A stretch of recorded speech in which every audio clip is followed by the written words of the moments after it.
Hey, I'm Geeky Pastimes, and today I want to talk about NARAKA BLADEPOINT, which is a new melee-focused battle royale. It just came out on Steam today. I think it's coming out in the Epic Store next month.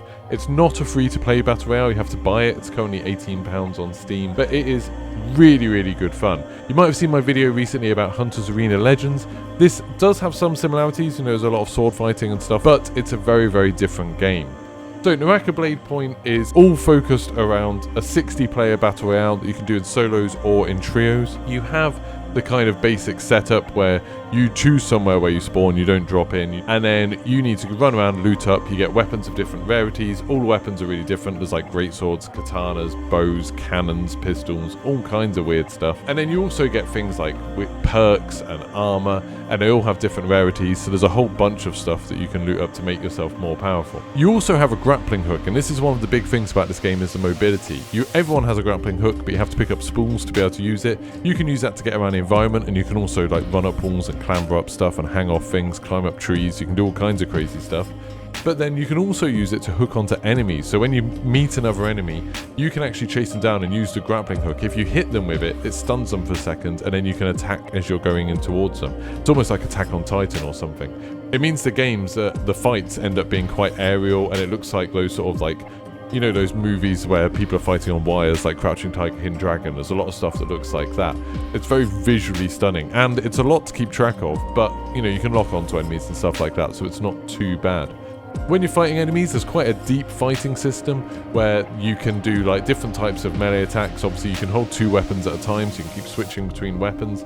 And you can do a parry, which is really spectacular and does something I haven't seen in many other games, where if you time the parry right, just as the enemy's doing a strong attack, you actually disarm them and their weapon falls onto the ground, which means they suddenly don't have a weapon equipped. You know, they can switch to their secondary one, or they can go pick it up again, but it means that you've got an opening where even if you're fighting someone more powerful than you, if you manage to disarm them, you can turn it around and really fight them.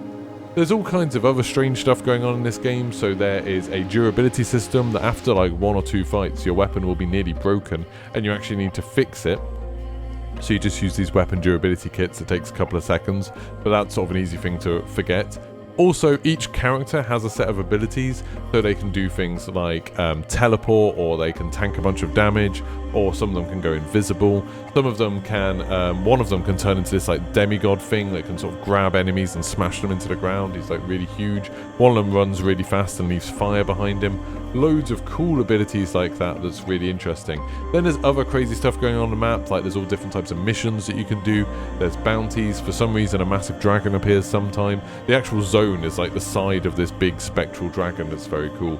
I don't really understand everything that happens with that dragon, but it seems like there's some really cool stuff that's going on with that, and some stuff that only happens occasionally apparently. After you finish the game, so in the first couple of games you'll win them almost certainly because you're against bots. Some of this gameplay you'll see I'm doing very well. That's because the first 2 games are against bots. I think I got 29 kills out of 60 players in my second game.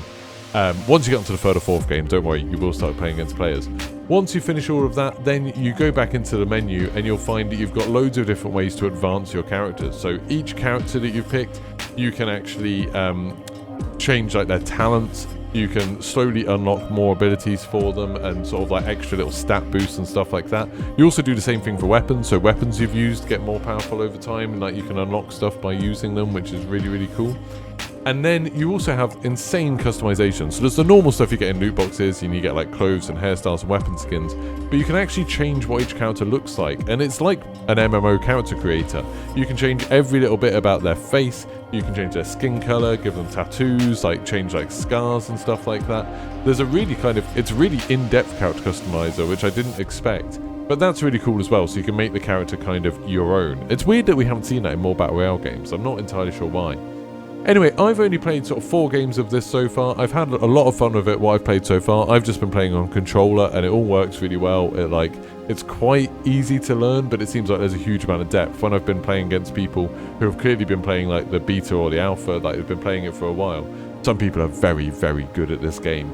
So there's going to be a lot to learn. I think there's a lot of depth in it. I'm definitely going to be streaming more of it over at twitch.tv/geekypastimes, so go follow me on there to get notified when I go live. And yeah, this game's awesome. I'll probably do a couple more videos on it over the next few days or weeks. So make sure you subscribe and turn your notifications on so you get told when I do more videos about this. I might do some guides and things like that once I find things that work well. Thank you very much for watching, and goodbye. The shadow thickens.